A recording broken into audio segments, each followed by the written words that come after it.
Senator Fetterman. Thank you, Mr. Chairman. So, hello, Senator Mullin. Thank you for coming in today. So, Americans don't like chaos, you know. America definitely didn't like the kinds of chaos during the Biden administration at the border.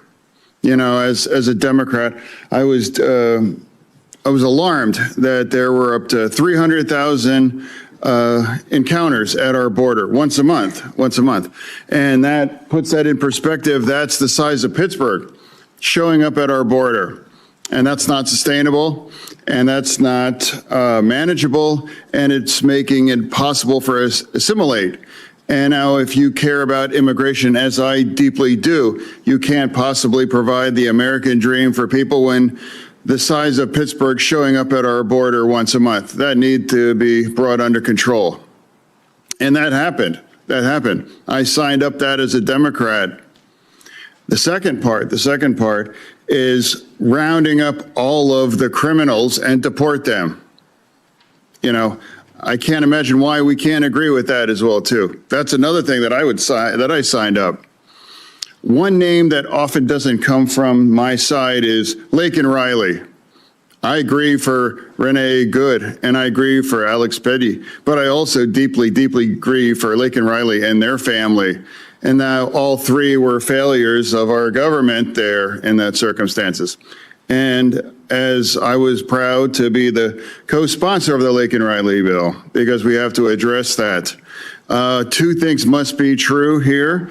We need to have a secure border, and we have to round up and deport every single criminal in our nation. I can't imagine why that's critical or controversial for anybody, you know. So I'm trying to find a way forward. And now you and I have had conversations on this, and that's your commitment to focus on those things. I believe that's effective, accurate, correct? Yes, sir. Yeah. And now another thing. I know there's a lot of hard personal feelings here, and absolutely, it's terrible what's happened, and political violence. I mean, it's rampant. So now, but also President O'Brien's here not for round two. He's here because he fully supports your amendment. Correct? Yeah, round three. Okay. Yeah. So it's about letting it go and moving on. And I've done that too. When I was in the hospital and things were touch and go, you know, I know there were unkind things said about me, but I can just say that it's better to just let it all go and to find a way forward. That's the time that we're in right now in our country on that. Now, people might describe you in those kinds of moments, but I'm going to describe you. We got a chance to get to know better when we joined a Codel to Turks and Caicos, correct? Yes, sir.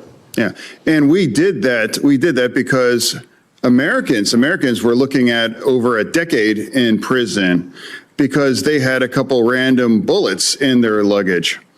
And those Americans ran the gamut of a black grandmother from Florida, I believe, and Pennsylvania, that live in Western Pennsylvania, that I did, and I was able to welcome him at the airport when he returned there. So that was about a commitment to working together. Imagine just because a couple random bullets accidentally, they were looking at over a decade in prison. Now we work together, and now not one single American really faced that kinds of thing. So that's about committed to working together. So now, and also as a Democrat, you know, that I made me the only Democrat that refused to shutting our DHS down. You know, some people might say that that doesn't mean I have any less commitment to reform ICE. That's just categorically not true. But it's a strange devotion. I don't understand why you would shut the entire agency down just because you want those kind of reforms on ICE that has absolutely no impact on ICE and doesn't force any of those things. I refuse to do that, and I refuse to punish those union members that are working, and now especially parts of that, it's true, it's like the cybersecurity agency's part of DHS? Yes, sir. Yeah, and that's currently on the shutdown. And now two of the top agents of cyber attacks come from Iran and China. They must be elated to know that that part is all shut down, because that's part of the shutdown that does not bring any reform to ICE. You know, that I want any less than other Democrats, you know, here. The difference is I refuse to punish and make our nation less secure part of that. So for me, I came here and I committed to come here with an open mind, and I'm going to continue to do that. And it's not going to be about gotcha moments. For me, it's about just saying, my experience with you has been consistent kindness and professionalism. You know, the first time I met, it was you and your wife behind you when I was here at the orientation here in the Senate.